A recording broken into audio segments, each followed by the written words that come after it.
Hi everyone, this is video 1 for Trauma Stops Here. And I promise that each video I'm going to try to keep under 5 minutes. Okay, under 10 minutes. Just in case I decide to post them on YouTube as well. I just want to have at least 10 minutes each video. So, but I can talk.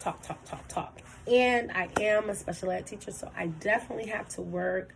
I do these videos before I go to work, so that I have enough time to focus when I'm at work, because I take my job very serious. All right, so today we are going to be referring to the quote that you all will see in the video, and I will also post it on Facebook. It says, "To anyone who needs to hear it, we don't get over or move on from our trauma.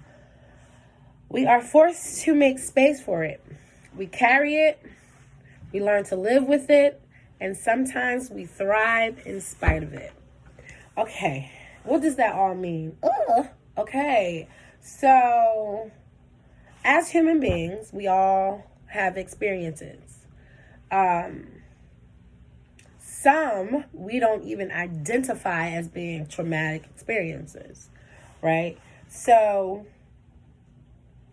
let's focus on the first part of the quote. We don't get over or move on from our trauma. We don't get over it. Still at 29, there are things that I experience that I carry with me. Even though I'm healthy enough to process them differently and not react on them the same, I still carry those things with me. All right, so we make space. We are forced to make space for it, right? We can't. If I chose to forget about those things, I probably would, because I feel like subconsciously I would be less angry. I would be less, sad sometimes. All those things that come with negative things, experiences. All of those feelings, those icky feelings, I probably wouldn't feel sometimes, right? However, I'm forced to hold on to those things, right? Even though I can talk about and forgive every single body, I still am forced to live with those experiences. So, because of that, there are two choices. You can thrive in it, and or let's talk about the other choice. Or you can strive in it. So those are your two choices. You can thrive in it. Oh gosh, I said that wrong. I'm not restarting this video, so I'm just going to correct myself. You can thrive in it, or you can. And I am still thinking of the word. You can keep the sorrow, or what is the word for it? You can be stuck there. Let's say the opposite of thrive will be to be stuck, right? Or remain where you are, where there's no growth. Okay, thriving is growth. Being stuck, there's no growth. It's dead, right? So when you thrive in it, you take that pain and you try your absolute hardest not to repeat that cycle, right? For instance, for someone who has dealt with abuse, let's say any form of abuse, mental, physical, sexual, any form of abuse. If that person thrives in that trauma, or in those feelings, or thrive from what those experiences caused, then that person consciously tries not to recreate those situations for those around that individual. For instance, if you grew up in an abusive home and now you are out of that situation, you are an adult, and you are thriving from that, your children, because you felt neglected as a child or abused, you're going to prevent that for your child. So you're going to pay attention. you're going to use your experiences as a testimony. You're going to use those experiences to teach and mold your child to not go down those roads. You're going to use your experiences to try to help someone else and possibly prevent them from going down that road, right? So that's thriving in it. But being stuck in it, you do the exact opposite. You blame others.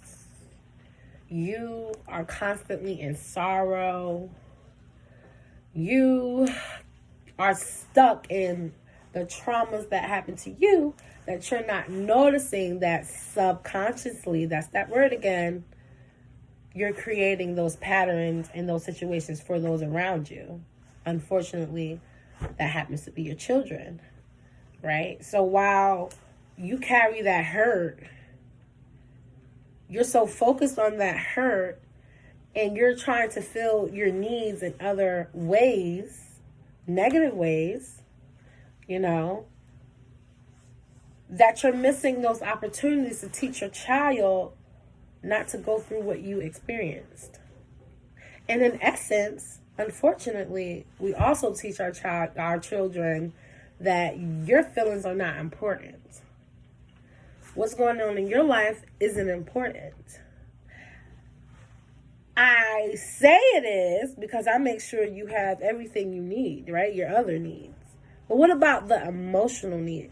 There is no way that if you are stuck inside of your hurt or stuck inside of that sorrow, that you can focus and be healthy for someone else, right? Because you can't. You can't be healthy enough for your children, for your marriage, for your job. You can't be there. You're no good to no one else if you're stuck in your trauma or your past experiences.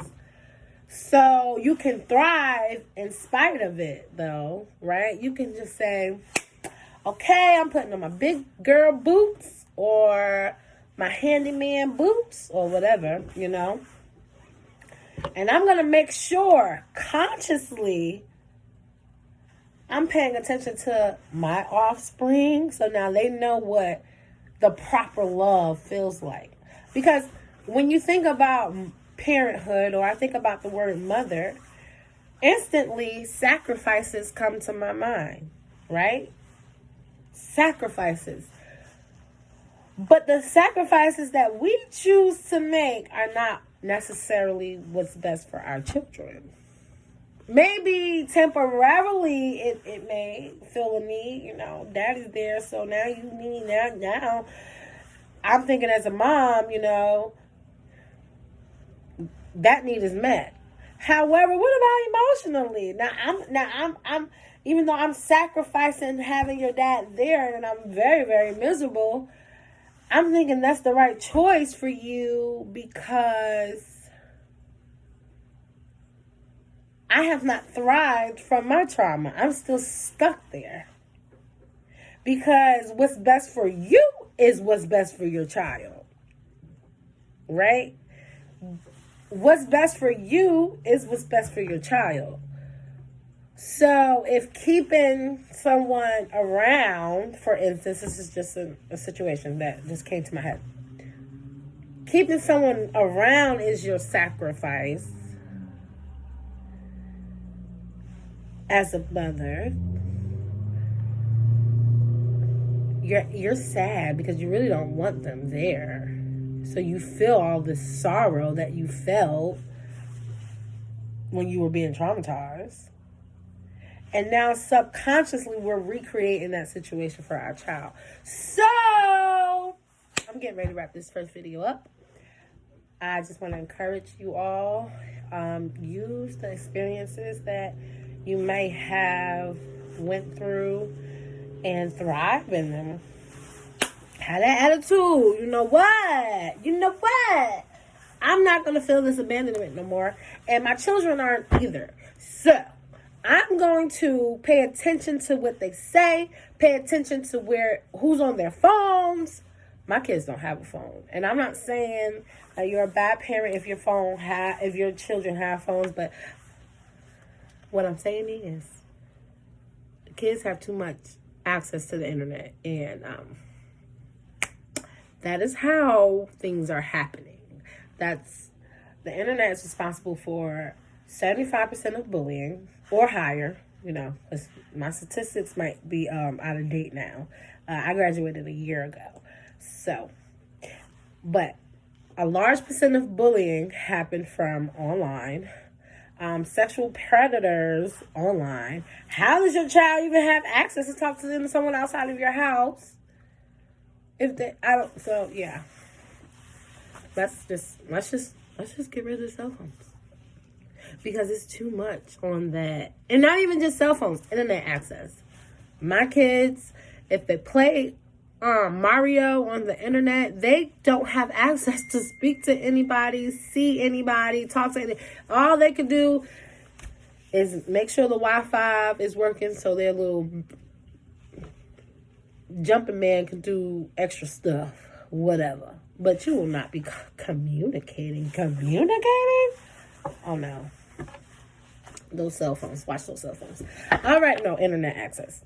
If you want to give them a cell phone to communicate, they don't need internet for that. Pay for a couple of minutes on the phone. Okay, you at home? Okay, cool. This is what I need you to do. All right, see, I'm rambling again. Bye, y'all. Gotta go to work.